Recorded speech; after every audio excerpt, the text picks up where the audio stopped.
रोजचा फक्त एकच लाडू खा आणि सगळ्या आजारांना लांब पळवा असे शक्तिवर्धक डिंकाचे लाडू आज आपण बघतोय। त्यासाठी गव्हाचं पीठ 1 किलो, उडीद डाळ पीठ 125 ग्रॅम आणि त्या मापाने गहू पीठ आपल्याला कमी करून घ्यायचं। साखर 750 ग्रॅम, तूप 1 किलो, खारीक अर्धा किलो, खोबरं अर्धा किलो, खजूर अर्धा किलो, काजू 250 ग्रॅम, बदाम 250 ग्रॅम, अक्रोड 250 ग्रॅम, मगजबी 250 ग्रॅम, अंजीर 250 ग्रॅम, डिंक 125 ग्रॅम, पिस्ता 125 ग्रॅम, हिरवी वेलची 3 ग्रॅम आणि सुंठ 3 ग्रॅम। सगळं साहित्य छान मोजून मापून घेतलं। आता साखर मिक्सरला छान बारीक पूड तयार केली। खारीक खोबरं थोडं थोडं घेऊन एकत्र बारीक करून घेतलं।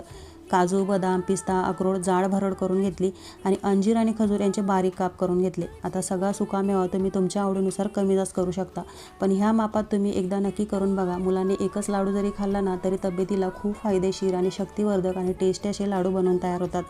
आता थोड्या थोड्या तुपामध्ये डिंक फुलेपर्यंत छान खमंग असा तळून घ्यायचा। त्याच्यातच मगजबी, खजूर, अंजीर हे थोड्या थोड्या तुपामध्ये छान गरम करून घ्यायचं।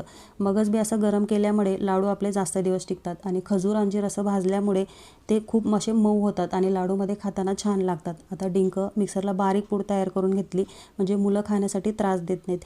आता उरलेल्या तुपामध्ये सगळं उडीद डाळ पीठ आणि गहू पीठ छान खमंग असं हलकं होईपर्यंत भाजून घेतलं।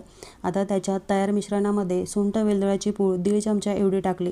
सगळं मिश्रण एकजीव केलं आणि गरम असताना लाडू छान वळून घेतले। फ्रीज बाहेर 3 महिने आरामात हे लाडू टिकतात। एवढ्या साहित्यामध्ये किती लाडू झालेत, खर्च किती आला त्यासाठी सविस्तर व्हिडिओ मी चॅनलवर टाकला आहे आणि डिस्क्रिप्शनमध्ये लिंक दिली, तुम्ही जरूर चेक करा। रेसिपी आवडल्यास लाईक, शेअर, कमेंट नक्की करा। असेच छान रुचकर पदार्थ पाहण्यासाठी स्मितूज रेसिपी या चॅनलला जरूर सबस्क्राईब करा। चला तर मग पुन्हा भेटूया अशाच छान रेसिपीसोबत। तोपर्यंत धन्यवाद।